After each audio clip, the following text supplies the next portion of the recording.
Hello friends, வணக்கம் and welcome to Hema Prabhu cook and blogs. இன்றைக்கி இந்த வீடியோவில் என்ன பார்க்க போகிறோம்னா ஒரு 5 மினிட்ஸ் சட்னி ரெசிபி தான் பார்க்க போகிறோம். இந்த சட்னியில் நான் தேங்காவே பயன்படுத்தலை. இட்லி தோசைக்கெலாம் அவ்வளோ அருமையான சட்னிங்க இது. நிறைய சட்னி ரெசிபி லிங்க்ஸ் வந்து நான் டிஸ்கிரிப்ஷனில் கொடுக்குறேன், நீங்கள் செக் பண்ணி பாருங்கள். அப்புறம் இந்த வீடியோவுக்கு ஒரு லைக்கும் கொடுத்துருங்க. வாங்க வீடியோக்குள்ளே போய் சட்னி எப்படி செய்கிறதுன்னு பார்க்கலாம். ஃபஸ்ட்டு ஒரு கடாய் எடுத்துக்கோங்க. 2 டேபிள் ஸ்பூன் அளவுக்கு நல்லெண்ணெய் சேர்த்துக்கிறேன்.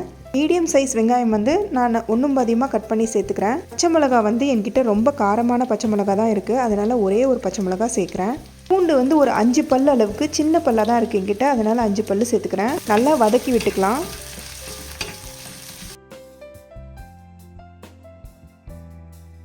இப்போ வந்து தேவையான அளவுக்கு உப்பு சேர்த்து நல்லா வதக்கிக்கலாம். உப்பு சேர்த்தோன்னா நல்லா வதங்கிடும். இப்போ வந்து ஒரு நெல்லிக்காய் அளவுக்கு புளி வந்து நல்லா நான் வந்து கழுவி சேர்த்துக்கிறேன். இப்போ இது நல்லா வதங்கிருச்சு. ஒரு கைப்பிடி அளவுக்கு கருவேப்பிலை வந்து கழுவி சேர்த்துக்கலாம். கருவேப்பிலை வந்து நல்லா முருகலாற வரைக்கும் ஃப்ரை பண்ணி ஆஃப் பண்ணி வச்சுருங்க. இப்போ ஒரு கடாயில் வந்து 1/2 கப் அளவுக்கு நிலக்கடலை சேர்த்து நல்லா வறுத்துக்கலாம். நல்லா கலர் சேஞ்ச் ஆகி அந்த மேலே இருக்க தோல் மட்டும் வந்தால் போதும். இப்போ பாருங்கள், இந்த தோல் நல்லா வந்துருச்சு. இப்போ இதை ஒரு தட்டில் கொட்டி வச்சு ஆற வச்சுட்டு இந்த தோலை மட்டும் எடுத்துருவோம். இதை முன்னாடியே நீங்கள் ப்ரிப்பேர் பண்ணி ஒரு பாட்டிலில் கொட்டி வச்சிட்டிங்கன்னா ஈஸியாக செஞ்சிடலாம் சட்னி. இப்போ இதை தோலை நீக்கியாச்சு. இதை ஒரு சைடில் வச்சுட்டு 1/4 கப் அளவுக்கு பொட்டுக்கடலை சேர்த்துட்டு நல்லா வறுத்து எடுத்துக்கலாம். கலர் மாறணும்னு ஒன்றும் இல்லை, லைட்டாக சூடாக இருந்தால் போதும். இப்போ இதை ஒரு பிளேட்டில் கொட்டி ஆற வச்சிடலாம். இப்போ மிக்ஸி ஜாரில் வறுத்த நிலக்கடலையும் பொட்டுக்கடலையும் ஒன்றா சேர்த்துக்கலாம். நல்லா ஆறினோடனே சேர்த்துக்கோங்க.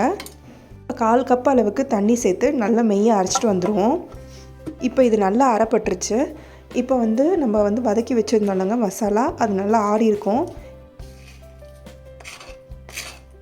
ஏற்கனவே உப்பு சேர்த்தனால உப்பு சேர்க்க தேவையில்லை. 1/4 கப் அளவுக்கு தண்ணி மட்டும் சேர்த்து அரைச்சிட்டு வந்துடலாம்.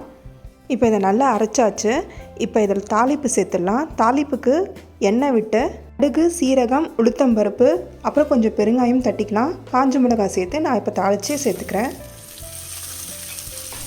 தாளிப்பு பண்ணும்போது பெருங்காயம் கொஞ்சம் நிறைய சேருங்க, அப்போ தான் சட்னியோட டேஸ்ட்டு இன்னும் நல்லாயிருக்கும். இந்த சட்னிக்கு பெஸ்ட்டு காம்பினேஷன் என்னென்னா இட்லி தாங்க. இட்லியும் தோசை அப்புறமா உப்புமா இதுக்கெல்லாம் செம்ம யம்மியாக இருக்கும். இந்த சட்னி வந்து தேங்காய் இல்லாமல் பண்ணுறதுனால இதில் வந்து புளிப்பு தன்மையும் இருக்குது, அதனால் சீக்கிரமாகவே கெட்டு போகாது. இந்த வீடியோ பிடிச்சிருந்தா இந்த வீடியோவுக்கு ஒரு லைக் கொடுத்துருங்க. அப்புறமா சப்ஸ்கிரைப் பண்ணிவிடுங்க. உங்கள் ஃப்ரெண்ட்ஸ் அண்ட் ஃபேமிலிக்கு ஷேர் பண்ணிவிடுங்க. நாளைக்கு இதே மாதிரி ஒரு வீடியோட சந்திக்கிறேன். பாய்.